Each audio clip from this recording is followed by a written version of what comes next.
ಅಯ್ಯೋ, ನಂಗಂತೂ ತುಂಬಾ ನಗು ಬರ್ತಿದೆ. ಇನ್ನು ಕಾಮಿಡಿ ನೆನ್ಸ್ಕೊಂಡ್ರಂತೂ ನಗು ತಡೆಯಕ್ಕೆ ಆಗಲ್ಲ. ಬಿಡಪ್ಪ, ನಿಂಗಂತೂ ನಗುನೇ ಬರಲ್ಲ. ಬಿಡಪ್ಪ, ನಿಂಗಂತೂ ಯಾವಾಗೂ ನಗೋದೇ ಕೆಲಸ. ನಾನಂತೂ ಕರೆಕ್ಟಾಗಿದ್ದೀನಿ. ನಗೋದಕ್ಕಿಂತ ಜಾಸ್ತಿ ಪ್ರಾಬ್ಲಮ್ ಸಾಲ್ವ್ ಮಾಡೋ ಕಡೆಗೆ ಟೈಮ್ ಕೊಡ್ತೀನಿ. ಅಯ್ಯೋ ಬಿಡಪ್ಪ, ನೀನಂತೂ ಯಾವಾಗೂ ಮುಖ ಗಂಟಾಕೊಂಡಿರ್ತೀಯ. ನಗೋದು ಇಲ್ಲ, ನಗೋಕ್ಕೂ ಬಿಡೋದು ಇಲ್ಲ. ಖುಷಿಯಾಗಿದ್ರೆ ಯಾವಾಗಲೂ ಪ್ರಾಬ್ಲಮ್ ಸಾಲ್ವ್ ಆಗುತ್ತೆ, ಗೊತ್ತಾ ನಿಂಗೆ?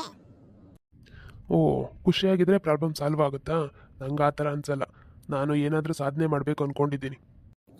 ಓ, ಏನು ಸಾಧನೆ ಮಾಡ್ಬೇಕು ಅನ್ಕೊಂಡಿದ್ಯಾ? ನಾನು ಆಡ್ಕೊಳ್ಳೋದೇ ಒಂದು ದೊಡ್ಡ ಸಾಧನೆ ನಿಂಗೆ. ಓ, ಆ ಥರ ಏನಿಲ್ಲಪ್ಪ. ನಗೋದ್ರಿಂದ ಏನು ಪ್ರಾಬ್ಲಮ್ ಸಾಲ್ವ್ ಆಗಲ್ಲ ಅನ್ನೋದಷ್ಟೇ ನನ್ನ ಮಾತು. ಓ ಹೌದಾ, ಸರಿ ಆಗಿದ್ರೆ ನಾನೊಂದು ಕತೆ ಹೇಳ್ತೀನಿ, ಕೇಳು. ಓ, ಕತೆನಾ?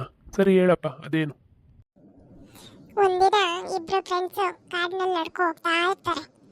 ಒಬ್ಬ ಸೀರಿಯಸ್ ಆಗಿ ನಡ್ಕೊಂಡು ಹೋಗ್ತಾ ಇರ್ತಾನೆ, ಇನ್ನೊಬ್ಬ ಖುಷಿ ಖುಷಿಯಾಗಿ ನೇಚರ್ನ ಎಂಜಾಯ್ ಮಾಡ್ಕೊಂಡು ನಡ್ಕೊಂಡು ಹೋಗ್ತಾ ಇರ್ತಾನೆ. ಒಬ್ಬ ಅಂತಾನೆ, ನನಗೆ ತುಂಬ ಟೆನ್ಷನ್ ಆಗ್ತಾ ಇದೆ, ಈ ಕಾಡನ್ನ ದಾಟೋಕ್ಕಾಗಲ್ವೇನೋ ಅಂತ ಅನ್ನಿಸ್ತಾ ಇದೆ ಅಂತ ಅಂತಾನೆ. ಇನ್ನೊಬ್ಬ ಅಂತಾನೆ, ನನಗೇನು ಆ ಥರ ಅನ್ನಿಸ್ತಾ ಇಲ್ಲ, ನಾನು ಬೇಗ ಕಾಡನ್ನ ದಾಟ್ತೀನಿ ಅಂತ ಅನ್ನಿಸ್ತಾ ಇದೆ ಅಂತ ಅಂತಾನೆ. ಆಮೇಲೆ ಕತೆ ಇನ್ನೂ ದೊಡ್ಡದಾಗಿದೆಯಾ? ಇಲ್ಲಪ್ಪ, ಕತೆ ಮುಗೀತು.